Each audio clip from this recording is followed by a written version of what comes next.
Hola, un abrazo muy fuerte para todos. Bienvenidos a otra entrega de Budismo con Todo. Porque tiene que ver con todo. Y en esta oportunidad continuamos con nuestras entregas por conexiones online. Y vamos a conversar con una amiga, pero íntima del podcast, con quien de hecho ya tuvimos una primera entrega. La primera entrega, sí. Esta es una de esas segundas entregas prometidas. Y pues hemos contado con su absoluto y total apoyo. Quiero que disfrutemos todos de una buena conversa con Axelis Castillo. Hola, Axelis. Hola, Axelis. Hola, Luis. Hola, Najo. ¿Cómo están? Bien, bien. Quiero Felices de tenerte aquí. Eso. Quiero confirmarles una cosa. Estas entregas por conexión online estaban pensadas desde siempre en aprovechar las distancias, ¿sí? Entonces, por supuesto, en un principio siempre la idea fue conectarnos con gente que no estuviera en Caracas o que no esté en Venezuela. Y aunque Axelis está en Caracas, Axelis reside muy lejos.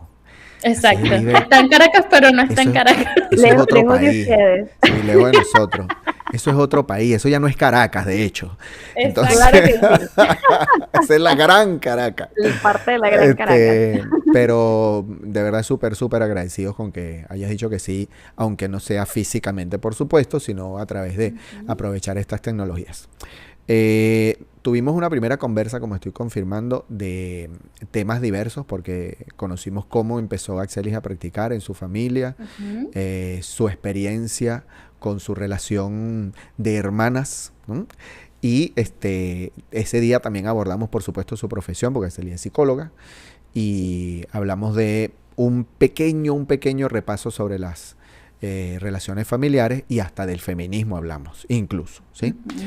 Pero hoy quisiera que aprovecháramos este espacio para que de tu parte, Axelis, podamos desmenuzar un poquito más todo lo que tiene que ver con algo que sé que te apasiona, sé que te gusta, ¿sí? Que son las relaciones entre familia, ¿sí? Y todo lo que implica la importancia de las relaciones con la familia, la crianza, ¿no?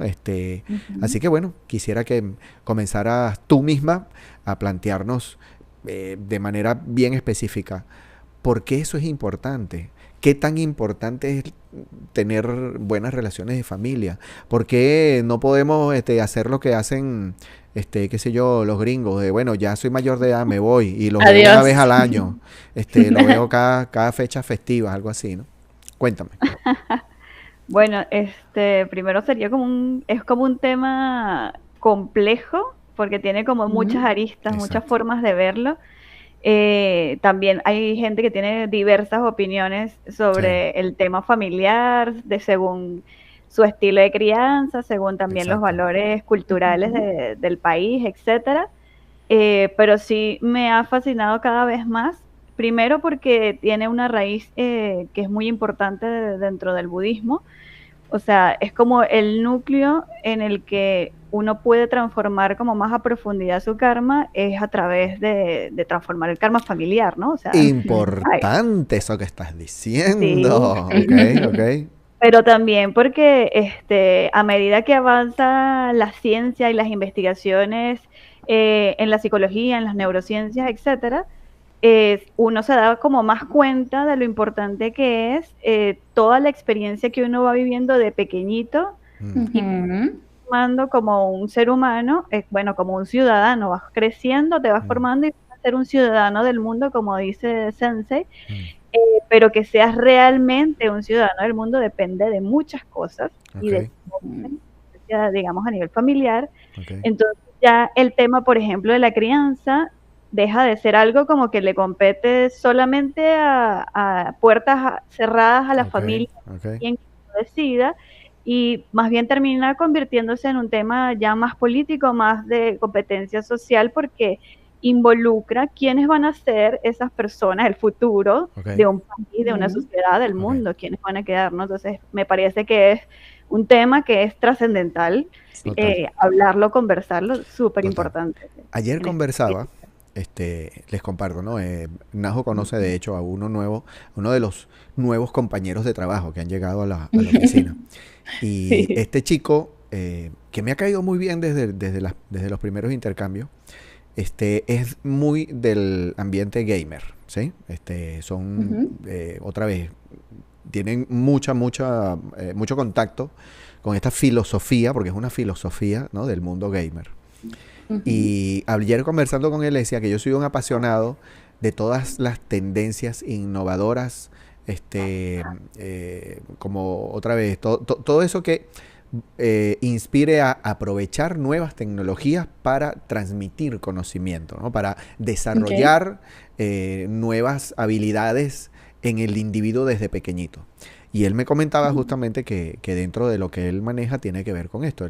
Hay una selección de fútbol por donde vive que los entrenadores justamente aprovechan el ambiente de los videojuegos para desarrollar estas tendencias de mejorar reflejo, ocuparse del espacio, ¿no? Pero me interesa, o creo que ha sido muy pertinente lo que dijiste desde el principio. Fíjate que has dicho varias cosas que me interesa que desarrollemos. Primero, la transformación del karma se profundiza cuando entiendes la importancia de tu espacio familiar, ¿no? Importantísimo. ¿No? Y segundo, no solo están involucrados los que participan de puertas adentro en la educación o en el desarrollo de ese nuevo individuo, sino todo lo demás, ¿no? Ahora, en este aspecto y en este sentido, quisiera que me desarrollaras un poquito porque ahí comienza como un miedito de mi parte, ¿sí? Cuando decimos, no, bueno, sí, en la educación participa mucha gente. Cuando el chamo sale a la calle se encuentra con todo lo que es fuente de, no solamente de conocimiento, sino fuente de formas, de maneras, ¿no? Todo eso lo aprende el chamo. Ok, ¿cómo combatimos el miedito a que el chamo no aprenda cosas que tú no quieres? Bueno, sí, súper complicado. Eso es un miedo de todo padre, madre, que uno cree que como que los valores, o sea, sientes miedo de que los valores que le enseñen no sean suficientes para cuando salga a la calle y vea esas otras cosas, ¿no? Exacto. Pero finalmente se trata justamente de construir en la primera etapa de la vida de nuestros hijos la fortaleza y la personalidad que le va a permitir poder explorar, mirar esas otras formas y sentirse lo suficientemente cómodo con lo que aprendió en casa y con quién es, como para poder entonces poder decir que no a lo que necesita decir que no. Okay. ¿Sí? O sea, al final se trata de crear una estructura que le permita desarrollar más seguridad, ¿sí? Porque el problema ha sido que más bien la educación quizás más violenta debilita la seguridad de la persona, debilita la seguridad del niño, la autoestima, y eso hace que después estas personas se desarrollen como personas que se van a dejar influenciar por lo que dice la otra, lo que dicen otros, lo que dice el entorno, porque se vuelven como personas más sumisas, ¿no? Esa sería como la base de todo, ¿no? Por ejemplo, de lo que está en boga ahorita con los temas de crianza, la base es construir la seguridad y la buena autoestima que le permita entonces en la adultez, más allá de la adolescencia, explorar otras cosas, ver otras perspectivas y tener la suficiente fortaleza para enfrentarlo y decir que no a las cosas que no van con él, consigo mismo, ¿no? Ajá, algo que yo suelo notar, bueno, obviamente yo no tengo hijos, pero digamos que en mi día a día, sobre todo pasaba cuando yo estaba en el liceo, esa etapa de forjar nuestra personalidad tan importante, que yo tenía muchos compañeros que sus padres, me imagino yo que en ese miedo entendible como papá de que no se me vaya a desviar o lo que sea, no vaya a aprender cosas malas, los tenían como muy, muy sometidos, muy no vayas a salir de aquí, muy nada, y yo veía obviamente cosas que los papás no, porque uno como, o sea, ellos como padres no pueden tener sus ojos sobre sus hijos todo el día. Imposible, entonces, claro. Exacto, en esos pequeños lapsos de tiempo que no tenían esos ojos sobre ellos vigilándolos, hacían y deshacían, y pienso que por eso, porque no, o sea, como que no normalizaban esa parte de la sociedad que al final del día está ahí.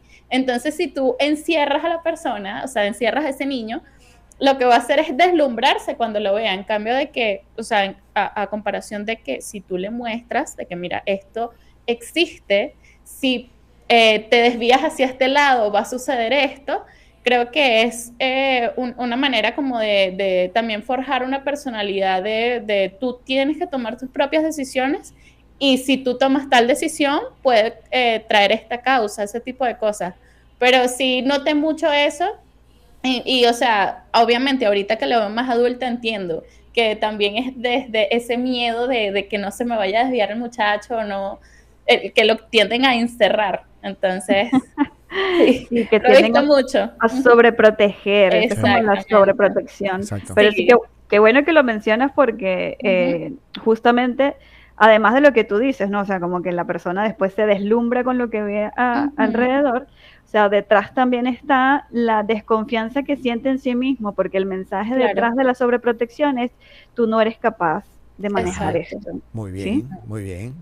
Ujú. Fíjate, Sí. vamos a adentrarnos en ¿cómo se llama? En temas, no escabrosos, pero sí, que quiero que desmenucemos con todo el detalle. Okay. Educación violenta, educación no violenta, ¿sí? Najo, yo quiero que tú reflexiones en lo que nos va a definir Axeli. ¿Qué quiero decir? Okay. Ax, tú define qué es una educación violenta, ¿ok? Y que Okay. obviamente como para tener el margen de que eso es lo que no queremos, ¿sí? Pero somos tres personas, ¿sí? Que podemos hablar que prácticamente somos tres generaciones diferentes. Exacto, sí. Tres generaciones diferentes. Yo Es tengo un cierto. padre, tengo un padre Todos tenemos un que padre. obviamente sí, o tuvimos, ¿no? Sí. Yo tengo un padre que tuvo su criterio de educación, tengo padres que tuvieron su criterio de educación y hoy soy padre de un chamo que es mayor que Najo, ¿sí? Axelis tiene un chamito, que es un chamito, ya está en primer grado ya. Un bebé. Va a pasar a primer Ok, grado. va a pasar a Ay, primer yo grado, ¿no? sé. Exacto. Entonces ya yo me imagino, Axelis no duerme. En este momento ya se acabó el sueño de Axelis pensando que va a ser David en la escuela. Y tenemos a la nené achocolatada, donde por fortuna todavía, Todavía no. no ha entrado a la maternidad, ¿no? Entonces otra vez son como tres visiones, tres generaciones, pero quisiera, Axelis, que comiences por ahí, definir qué es una educación violenta, de lo que se maneja hoy sobre todo, para a partir de ahí comenzar a pedirte que vayamos trasladando cuál debe ser el enfoque de la educación, siempre acercándonos un poquito más a la propuesta budista, ¿sí? Porque yo también quiero compartir mi experiencia como padre y cómo procesaba yo eso que hoy Axelis está procesando. ¡Ay, iba a entrar a la escuela, no puede! ¿No? Como yo también lo viví cuando fue al liceo, etcétera, etcétera. Fino. Okay. Axel, entonces cuéntame, ¿a qué se Sí. hace referencia cuando se dice educación violenta?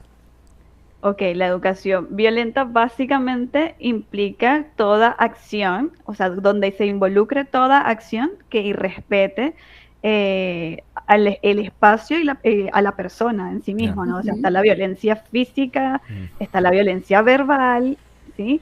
Y está la violencia psicológica que implica también que sí, manipulación, amenazas, todo esto, ¿no? Que a veces es como más complicado cuando estamos Claro, en ciertas etapas Claro. de la vida de nuestros hijos, ¿no? En la crianza. Pero sí, básicamente es toda acción que se pueda considerar irrespetuosa, ¿sí? Porque es como, al final estamos dando como el ejemplo de, si lo vemos en los adultos, sería irrespetuoso para un adulto, entonces verlo también desde de los niños también es irrespetuoso, que es como que se nos olvida. Sí. O sea, básicamente, ofrecerle un chancletazo a alguien, si no haces tal cosa, básicamente eso sería, integra la educación violenta. ¿Sí? Sí. Okay.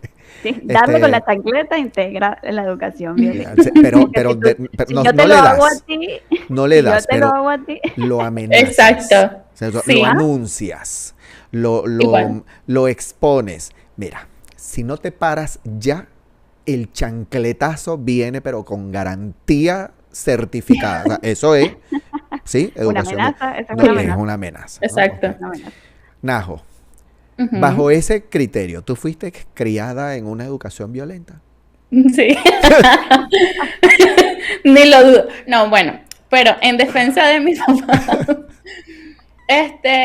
obviamente estamos en un país de Latinoamérica, Venezuela, es lo común. O sea, no quiero decir que está bien o está mal, pero es lo común.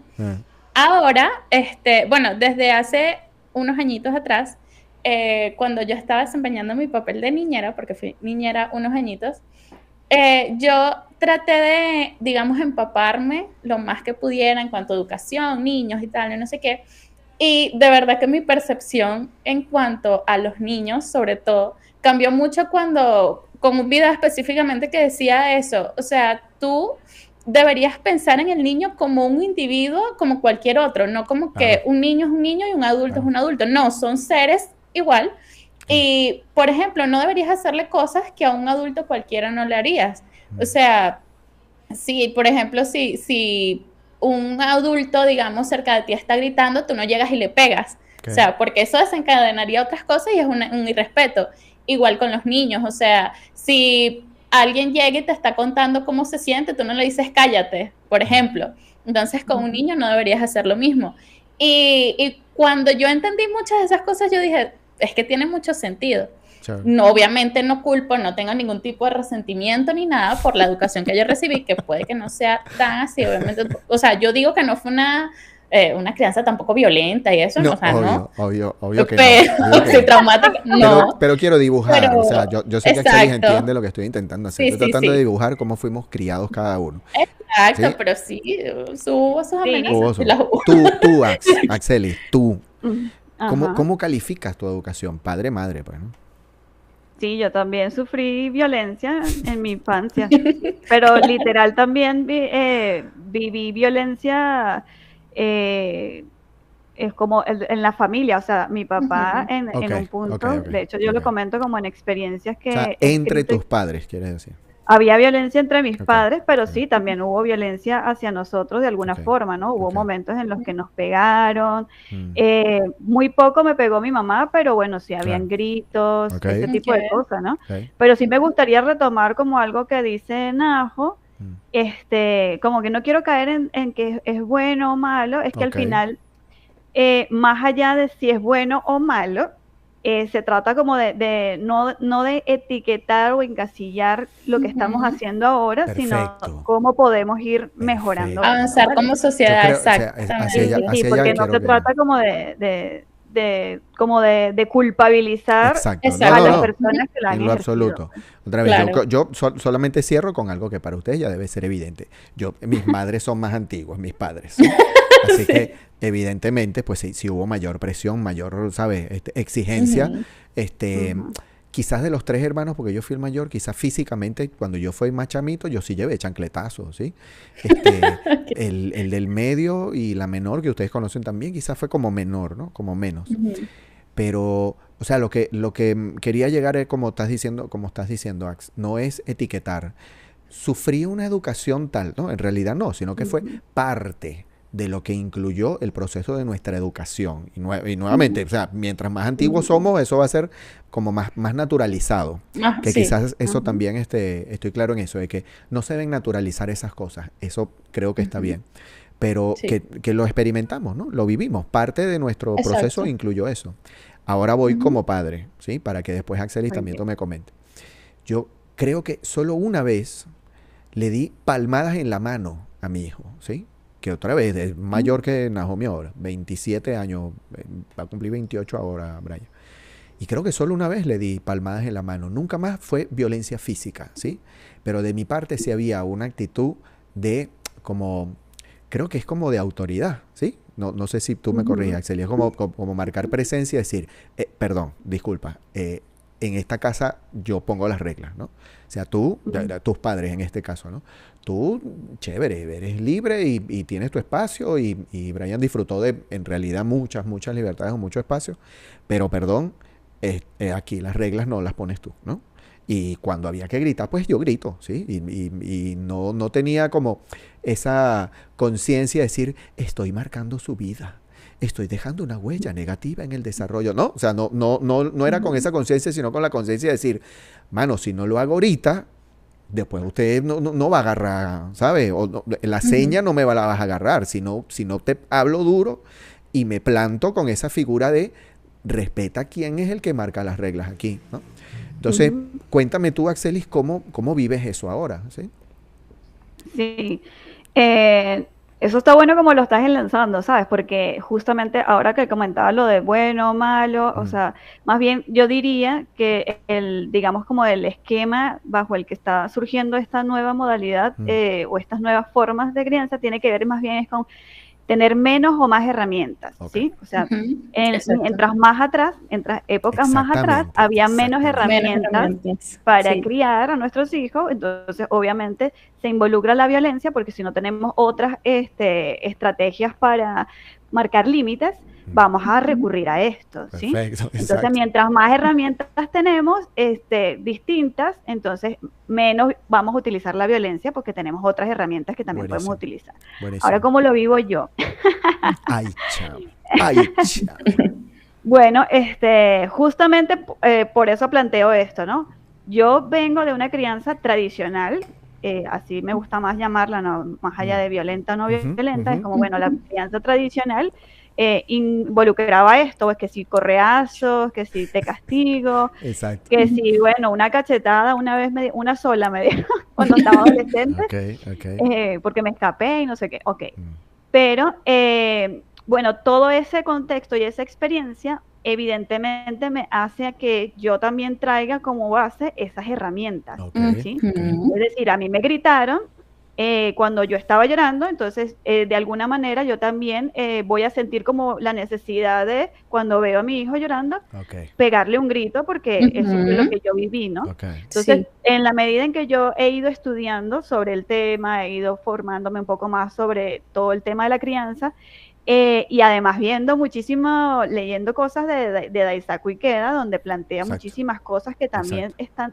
directamente, o sea, son cosas bien específicas de la crianza como tal, donde se valora el respeto, la diversidad de tu hijo, etcétera. Pues entonces yo he entrado como en un proceso de revisión constante y no quiere decir que no caigo a veces en pegarle un grito a mi hijo, en marcar la autoridad, y todo depende, lo que me he dado cuenta es de la energía que tengo. Importante. Yo estoy muy cansada, tiendo a caer más en estas herramientas más tradicionales. Qué buen ejemplo. Sí. Pero cuando yo tengo suficiente energía, estoy más planificada, ¿sabes? Entonces me acuerdo de todas las otras herramientas que he estudiado y las aplico. Tengo más energía para aplicar. Qué fino eso, qué bueno. Ok, fíjate, quisiera que profundices desde tu perspectiva, ¿sí? Yo de verdad admiro muchísimo el proceso investigativo que tú has tenido, ¿sí? Y tu preocupación por mejorar continuamente todo lo que vas aprendiendo. Pero quiero que me vincules de una vez. ¿Por qué dijiste que el cambio del karma se entiende, se logra mejor, se cumple cuando entiendes la importancia de las relaciones familiares? Padres, hijos, hermanos, abuelos, tíos, primos, etcétera. Ok. Bueno, desde el punto de vista psicológico también está el hecho de que para uno es más sencillo tener como una máscara distinta al tratar al otro cuando no está, como cuando no forma parte de tu entorno más cercano como tu familia, ¿sí? Entonces, cuando tú estás en relación directa con tu familia, que es quien te conoce más, quien te ha visto en las buenas, en las malas, en todos tus estados de ánimo. Todos tus estados, exactamente. Exacto. Uno es más fácil como que te salga como más automático este tipo de conductas que de repente no repetirías en otros entornos, ¿sí? Desde el punto de vista del budismo, o sea, hay como principios básicos que uno siempre tiene que aplicar y que cuando los vas a aplicar en tu familia o en tu entorno más cercano, se vuelve como más difícil. Entonces tienes que profundizar más, necesitas más coraje para pedirle una disculpa, por ejemplo, a tu papá cuando tú no estás acostumbrada a hacer esto, cuando él no está acostumbrado a escuchar tu disculpa. ¿Sí? Necesitas como que desarrollar más amor compasivo cuando también tienes una visión sesgada de cómo es, porque él siempre es así, porque toda la vida, porque no sé, cuando sientes mucha intolerancia por ciertas actitudes, etcétera. Entonces yo siento que en la familia es como se multiplica el esfuerzo que hacer, digamos, para ser un excelente budista, para aplicar realmente los principios del budismo, para transformar tu karma, lo tienes que aplicar con mayor fuerza dentro del ámbito familiar. También porque implica, digamos, toda unas generaciones de cosas y vínculos que tú vienes arrastrando existencia tras existencia, ¿no? O sea, muy bien. Es como tú decides, eliges tu familia de alguna forma para transformar algo específico. Entonces, si no te das cuenta y mientras no seas consciente, es como más difícil saber qué es lo que vas a transformar, ¿no? Qué fino ese enfoque, ¿sí? Te confirmo que me parece genial esa reflexión del vínculo con el bagaje kármico que tenemos. Sí. Y recuerdo que hace mucho tiempo, cuando todavía Odalis y yo estábamos en las divisiones juveniles, que en su escenario de DJF era muy usual que se tuviese que repetir varias veces, ¿sí? Sobre todo porque en el campo de las chicas, ¿sí? Sin hablar en este caso de géneros ni nada de eso, sino en el caso de las chicas per se, el asunto de el repetir los conflictos con una pareja y con otra, el darse una y otra vez de cabezazos con las parejas que no me agradan, o que me pasó, o que me hizo, ¿no? Y por qué siempre lo mismo, etcétera, etcétera.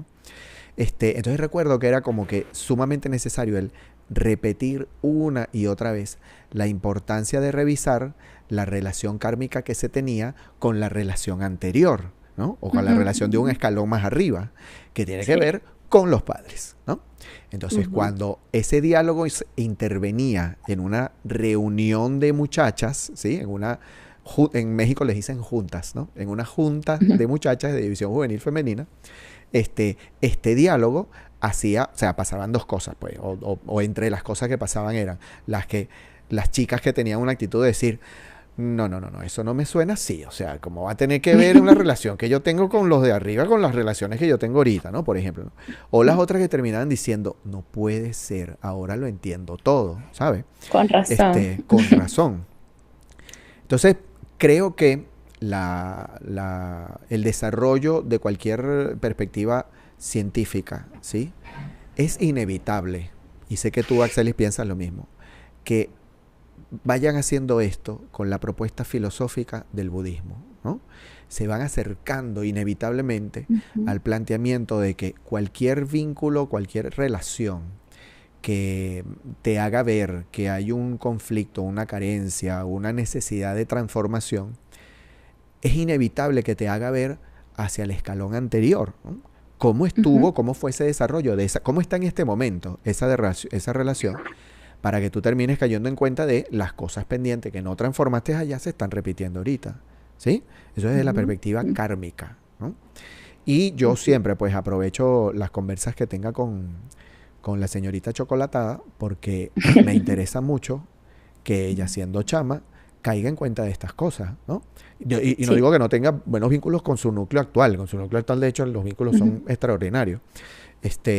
Pero que caiga en cuenta, ¿sí? De que todos esos vínculos que se van estableciendo en el tiempo presente arrastran inevitablemente huellas, ¿no? De relaciones anteriores. Patrones, exactamente, ¿no? Sí. ¿Cómo vives eso hoy, Najo? ¿Sí lo entiendes? ¿Sí te cae la locha de decir, no, es cierto? Bueno, es que es complicadito, porque, por ejemplo, en mi caso, pasando muy particular, mi papá biológico, ya yo lo he contado anteriormente en los primeros capítulos, fue casi en su totalidad ausente. O sea, en los primeros años estuvo, y yo siempre he hecho broma con que mejor hubiese sido que no estuviera. Era muy caótico, la relación era muy terrible, y como a los 5 años, algo así, ya prácticamente desapareció, digamos, de la escena. Que unos años después, mi mamá decide rehacer su vida, digamos, en pareja, en familia, con otra persona. Mi papá, o sea, bueno, yo le digo obviamente papá a él, porque de crianza hasta ahorita vivimos juntos. Claro. Y es la persona que estuvo ahí criándome ya el resto de mi vida, desde muy, muy chiquita.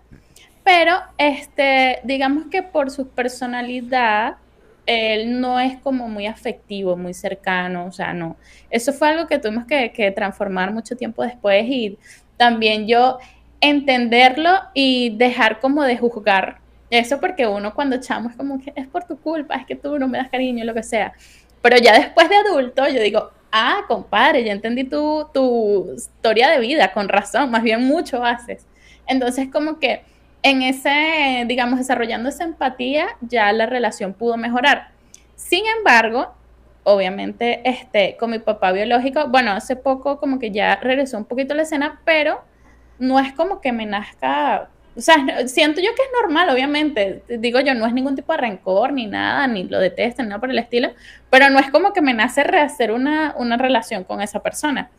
Y conversando con Luchito, porque nosotros conversamos muchísimo, él me dice, pero debes intentar hacer ameno. Y yo, sí, pero es que no, o sea, no me nace, es normal Es que normal, suceda. es normal. Sí, porque teniendo ya esa previa historia, pero sí me doy cuenta, obviamente analizando, digamos, las relaciones que he tenido en pareja, que no han sido muchas, obviamente, o sea, importantes creo que han sido 2 y es decir mucho, pero como que la primera sí tenía mucho ese rasgo marcado de que la pareja con la que yo estaba era muy paternal y por eso yo me sentía bien.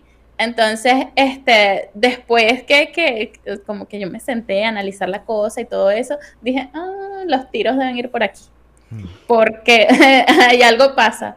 Entonces siento que he mejorado mucho por esa parte, o sea, no es como que ya estoy buscando un papá, digamos, en mi pareja, pero sé que dentro de todo tengo pendiente ese temita ahí con mi papá biológico, pero no es como que Chévere, chévere. muchas ganas de Está bien, o sea, yo siento que el proceso reflexivo va por el camino que tiene que ir. ¿Sí? Exacto. Okay. Sí, Chévere. pero no es que le quiera meter chola para acelerar, no.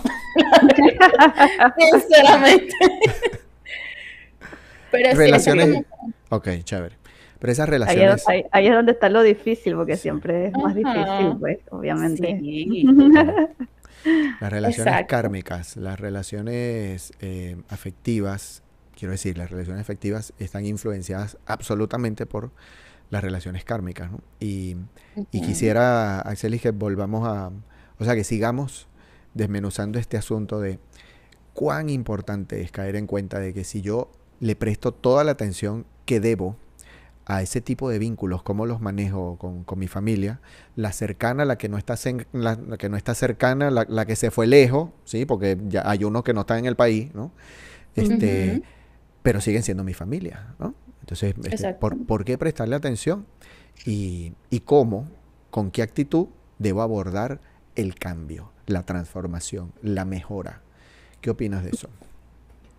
Sí, bueno, creo que también como habría muchas formas en las que las personas podrían interpretar eso, porque también queda como bastante abstracto y depende mucho también de la realidad de cada familia.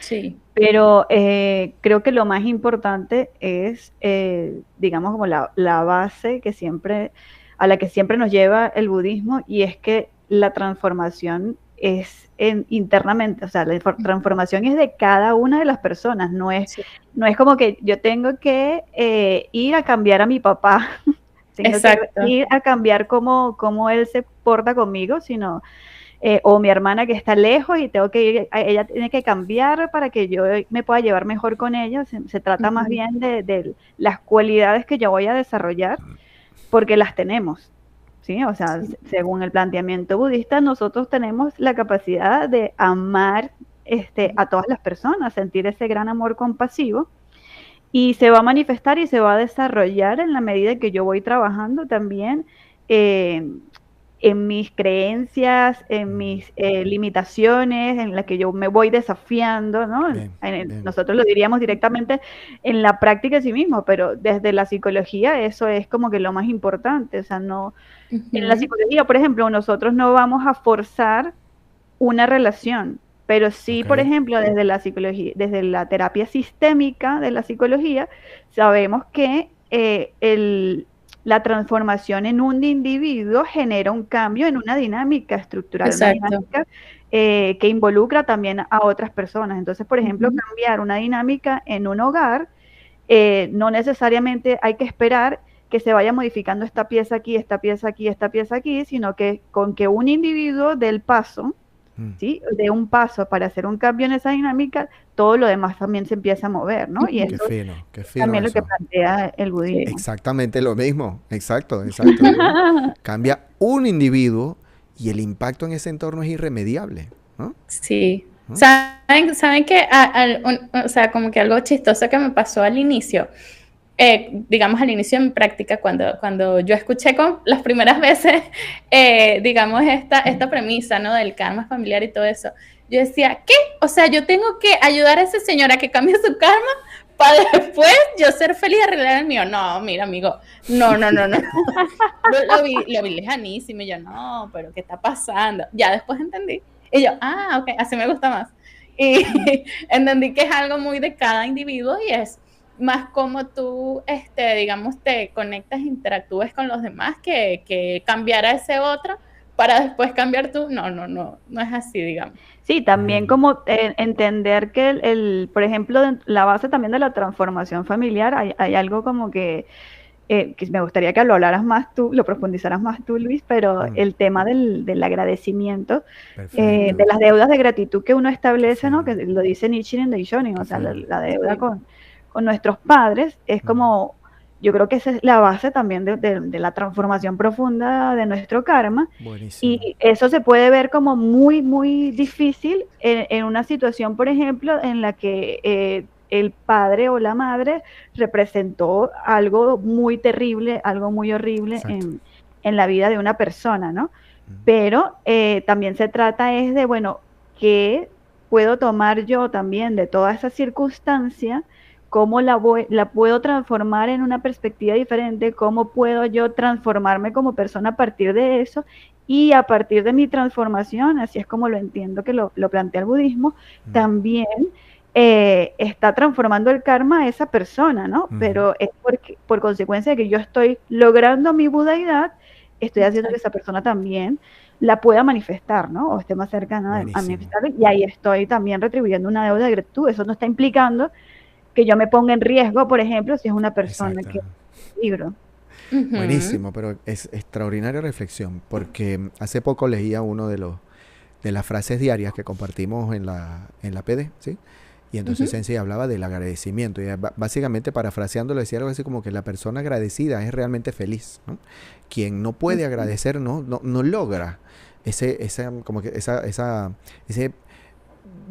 paso significativo para decir soy feliz, ¿no? Y el agradecimiento es parte integral de la práctica budista. El agradecimiento es columna vertebral de la filosofía de vida del budista, ¿no?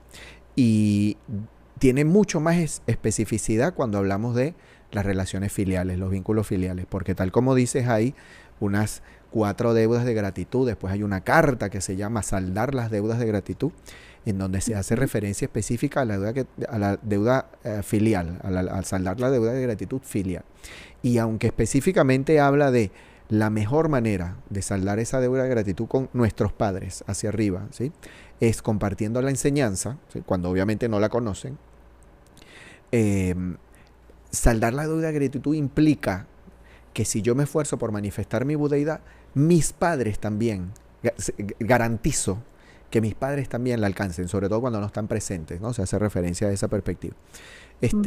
Pero recuerdo o me hiciste recordar que hace muchísimos años, ¿sí? A esa época donde Najo le encanta decir que era el siglo XVII o siglo XVIII, yo visitaba Perú por primera o segunda vez, creo que era la primera vez que visitaba, después de niño, quiero decir.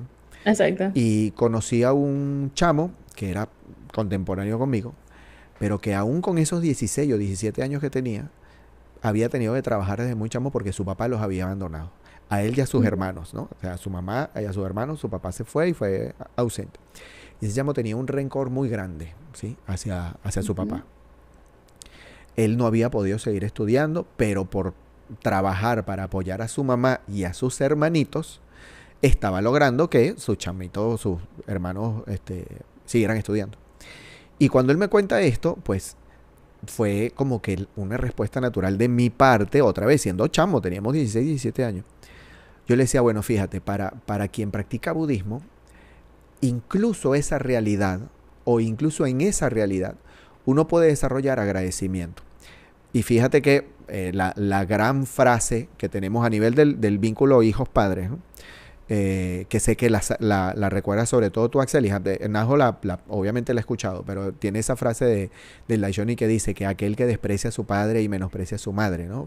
Aquel que odia a su padre y desprecia a su madre, tiene garantizado una vida de sufrimiento, ¿no? O sea, el no lograr trascender un conflicto con aquellos que me dieron la vida tiene garantizada una eternidad de sufrimiento, ¿no? Hablando o parafraseando al Daishoni. Y entonces yo le comentaba esto a ese chamo y le decía que incluso en su realidad la figura de su padre podría merecer, ¿sí?, cierta postura de agradecimiento, porque el hecho de que su padre no estuviera lo hizo a él madurar muy rápido, lo hizo crecer muy rápido, lo hizo desarrollar una actitud de vencer en la vida para apoyar a sus hermanitos y a su mamá, que no hubiese desarrollado si estaba en unos parámetros normales de crianza, ¿no? Le confirmaba yo entonces que él podía desarrollar una actitud de agradecer a sus circunstancias, sobre todo como dar ese primer paso, ¿no? Decir, bueno, por esta circunstancia yo puedo decir que soy un tipo fuerte. Soy un tipo con 16, 17 años, pero que ha sido, me he acostumbrado a vencer, a no rendirme, ¿sí? Y nuevamente, ese es un aporte, pero fundamental, de la filosofía budista, a agradecer tu circunstancia. Eso es un primer escalón. Tú sigues subiendo escalones en la medida en que vas reconociendo que gracias a tu práctica, gracias al Daimoku, gracias a la revolución humana que produces, toda adversidad que vas enfrentando más bien se convierte en parte fundamental de tu desarrollo, ¿no? Entonces, cuando inclusive valoras eso en tu propio ámbito familiar y le agarras el gusto, ¿sí?, por decirlo de alguna manera, por supuesto, a los conflictos que tienes en la casa, ¿sabes? Sea padres-hijos, sea entre parejas, sea con los hijos, sea con las parejas de los hijos, ¿no? Es decir, a eso le vas agarrando el gustico, porque dices, esto es lo que me está permitiendo ampliar mi potencial, ¿no? Desarrollar aún más mis capacidades, ¿cierto?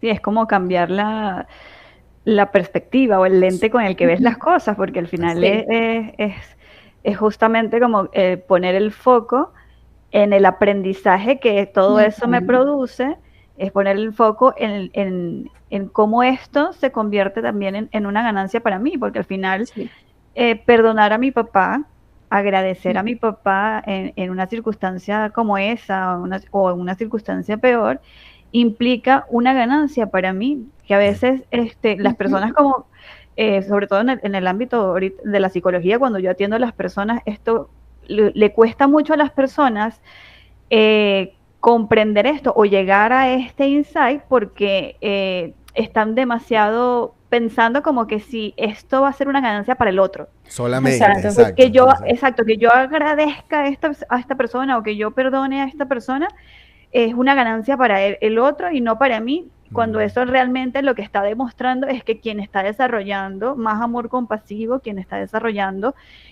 sus cualidades más humanas, es uno es el que está ganando más allí. Buenísimo, buenísimo. Bueno, como nos comentaba Najo, no es madre que nosotros sepamos, ¿no? No, que yo sepa tampoco. Exacto. Sus vínculos afectivos han sido, ella dice que pocos, pero han sido largos, ¿sí? Sí. Pero quisiera, Ax, que nos compartas, ¿sí? ¿Por qué la importancia de las relaciones familiares desde la perspectiva de la pareja? Sí. ¿Por qué con la pareja, ¿sí?, es importante el poder como darle un enfoque de el conflicto? ¿Qué significa? ¿Qué me está reflejando eso de mi karma? ¿Sí? No sé si me explico. Sí. ¿Podrías repetir la pregunta? Sí, sí. Ok. Bueno, es la conexión.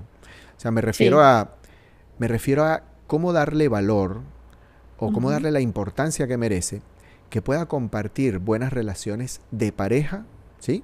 Y cómo impacta eso en el resto de mi radar de vínculos, ¿sí?, y de relación. me refiero a esto otra vez, asumiendo que de los tres en este momento Najo es la que no tiene una relación estable, ¿sí? Ujú. No. Este, pero me interesa que ella coja datos de a qué tenerle, a qué darle importancia cuando las Sí. tenga, ¿sí? Y no es que la que va a tener es Ok. la de toda la vida, no tiene que ser así, pero a qué darle valor cuando uno va teniendo una relación afectiva profunda, entre comillas, con alguien. ¿A qué se le debe prestar atención? Ok, a ver si entiendo, ¿no? Porque o sea, está la perspectiva, no sé si es esta lo que me quieres transmitir, ¿no? La perspectiva de eh, por qué debo tener buenas relaciones con la pareja que tengo, por el impacto que eso puede tener Exactamente. en mis futuras Perfecto, generaciones. perfecto. Eh, bueno, a eso te referías, ¿no? Porque está lo otro que estaba pensando que ibas por Ujú, allí era ujú. el tema de, bueno, ¿cuál es el impacto de que yo no haya tenido una buena relación con mis padres Ok. en la También. escogencia, por ejemplo, de mis parejas Ujú. actuales? Úneme Las dos las dos cosas. cosas. Úneme las dos Ujú. cosas. Ok, ok, ok. Ajá, bueno, desde esta perspectiva de tener buenas relaciones de pareja, ¿a qué ponerle importancia y el Mm, foco? También podríamos hablar de el respeto que nos damos a nosotros mismos, ¿no? ok. Desde el punto de Ujú. vista del budismo es primordial, ¿no? O sea, Uno. y respetar nuestra propia vida implica hacer una causa negativa completamente, ¿no? Ok, Sí. Entonces, esa es como que la que hacemos sin darnos cuenta y pensando que ok. estamos haciendo buenas causas, pero realmente lo que estamos es irrespetando nuestra propia vida. Respeto, exactamente. Ujú. Entonces, sí, algo fundamental es que exista ese respeto profundo por la vida de cada uno de los que conforman la Muy pareja bien, como tal, ¿no? muy bien. Y ciertamente eso va a tener un impacto en las futuras generaciones, porque ahí ya de por sí estamos haciendo una causa profunda desde el punto de vista del budismo que transforma el karma de pareja, el karma familiar, ¿no? Ok. Y, pero además también desde el punto de vista del budismo estamos generando una dinámica diferente, estamos construyendo una forma de vincularse distinta Ujú. que va a enseñar a nuestras próximas generaciones Ok. a vincularse de formas más sanas, ¿sí? Ok. Sí. De una forma mucho más sana, ¿no? Ujú. Entonces, bueno, evidentemente la relación que tenemos con nuestros padres tiene efecto directo en cómo nosotros buscamos nuestras parejas, precisamente por lo que les estoy comentando. Si eso va a enseñarle cómo se vincula uno con las parejas, el Ujú. vínculo, digamos, dentro de la familia, de los padres, entre los padres, es lo que demuestra a los hijos cómo es que debe ser mi pareja, ¿sí? Mm, Eso es lo como que nosotros aprendemos, eso es lo que dice la psicología, nosotros mm, aprendemos desde pequeñito cómo es la concepción de un hombre que podría ser una pareja desde la figura paterna, mm. ¿sí? Ujú. Entonces, cómo es Sí. mi papá o cómo fue mi papá, de alguna forma me está mostrando a mí cómo es que debería ser la pareja que yo debería Ok, conseguirme, ¿sí? ok. Y no es que conscientemente lo estemos buscando, sino que, bueno, lo vamos aprendiendo de esa forma Sí. y luego vamos buscando ese estereotipo de hombre Mm. porque lo tenemos aquí como algo que aprendimos, ¿no? Tú acabas de decir, Entonces, perdón, acabas de decir ajá. algo, lo vamos buscando, pero justamente Ujú, acabas de hacer la seña de que desde la perspectiva psicología, ¿no? Es ajá. algo inconsciente. Inconsciente. No es que Ujú. tú, ¿sabes? Pusiste ¿cómo se llama? En un paredón a decir, ok, tengo estas Sí. 5 opciones. ¿Cuál se parece más a mi papá? A ver, este, ¿no? Obviamente no es así, ¿cierto? ¿No? Es un Exacto. asunto que, como bien estás mostrando, no es que sea consciente, es que son patrones que tú estás repitiendo. Y Ujú, eso tiene muchísima más, mayor respaldo desde la ujú, visión budista, ¿no? Porque lo ujú. haces desde un punto de vista kármico. No es del Exacto, asunto, otra vez, de que me pusieron las cartas y dije, este es el que yo voy a escoger porque este es el que se parece más a mi papá. No, no, es exacto. tu Repito karma que te el va, karma, ¿no? Te exacto. está Sí. llevando hacia ese patrón, ¿ok? Ujú. Sígueme. Exactamente, está como lo que dice el budismo es que digamos como que nosotros compartimos vínculos kármicos con nuestra familia y evidentemente entonces vamos a repetir patrones kármicos si nosotros Ujú. tampoco nos damos cuenta Mm, eh, Sí. de cuáles son, de por qué compartimos esos vínculos con esta familia, qué es lo que Muy realmente está de fondo que tengo que transformar, ¿no? Muy bien. De hecho, a mí lo que más me gusta de lo que plantea el budismo es justamente eso, ¿no? Como que esto que hablamos de la ganancia, es justamente eso, transformar el karma.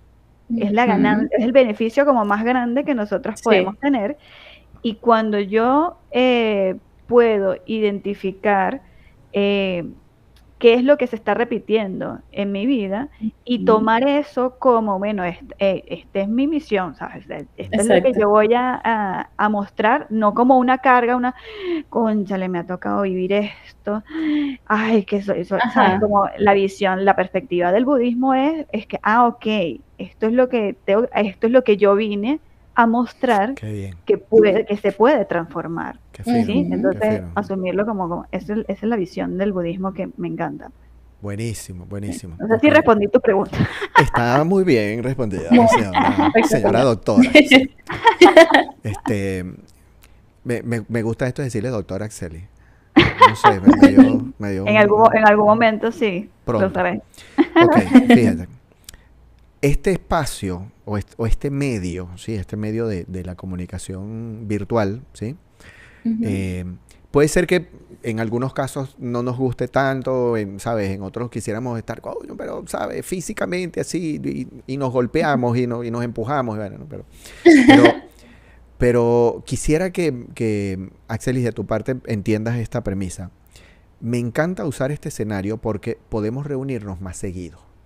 Sí, totalmente. Y quisiera que le diéramos cierre a esta jornada de hoy, porque previo a esta charla ya le había comentado a Najo que no quería que se extendiera mucho porque, como dijimos, Axelis vive como en 4 países más abajo, entonces no quiero que llegues tarde a tu casa, ¿sí? Entonces, vamos a hacer el cierre de esta entrega, pero con ya digamos, el piso hecho para que esto sea más regular. ¿Te parece? Contamos con tu apoyo. Sí, vale, me encanta. Buenísimo, chévere. Entonces, Najo, algunas últimas palabras para tu futuro matrimonio. Ay.